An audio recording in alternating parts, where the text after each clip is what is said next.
Flat Stanley Goes Camping.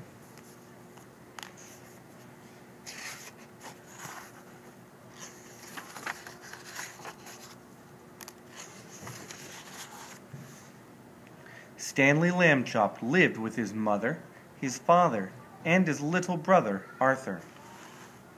Stanley was 4 feet tall, about a foot wide, and half an inch thick. He had been flat ever since a bulletin board fell on him.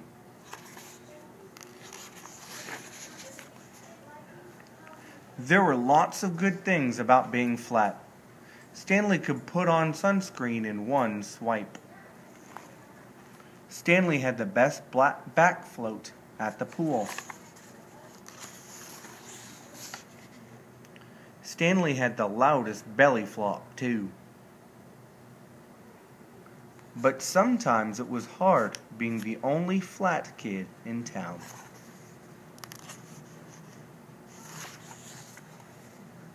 "I'm sick of being flat," said Stanley one morning.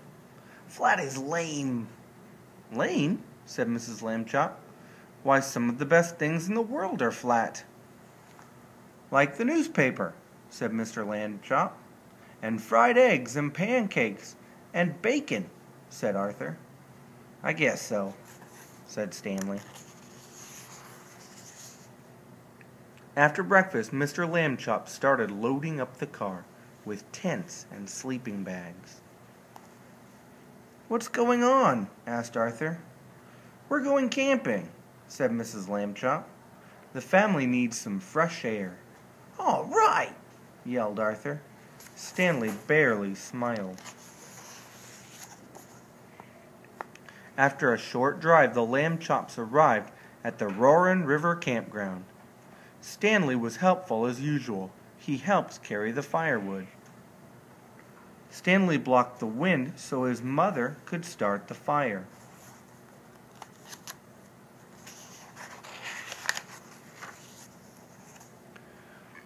But Stanley just wasn't himself. He wouldn't even eat any s'mores. "Too flat," he muttered. "Why don't you two go exploring?" suggested Mr. Lambchop. "Good idea," said Mrs. Lambchop. "Just don't get lost or fall off a cliff or touch any poison ivy. Have fun, dears." Stanley and Arthur set out. "Hey, animal tracks," said Arthur. "Let's follow them." The boys followed the tracks along the river, through some trees, and up a steep hill with a cliff on one side. "The tracks end here," said Arthur. He peered over the cliff. "I wonder what kind of animal made them."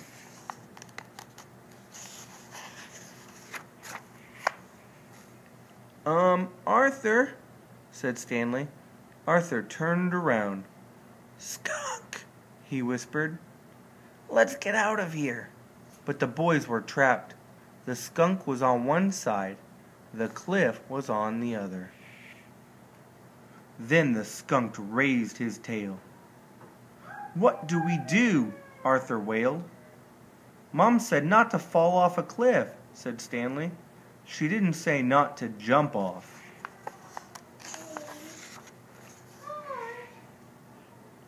Suddenly, Stanley grabbed Arthur by both hands and jumped. "Ah!" Arthur screamed. Then Arthur opened his eyes. He wasn't falling. He was sailing. Above him, Stanley's body made the perfect parachute. The boys landed with a gentle plop. "That was awesome," said Arthur.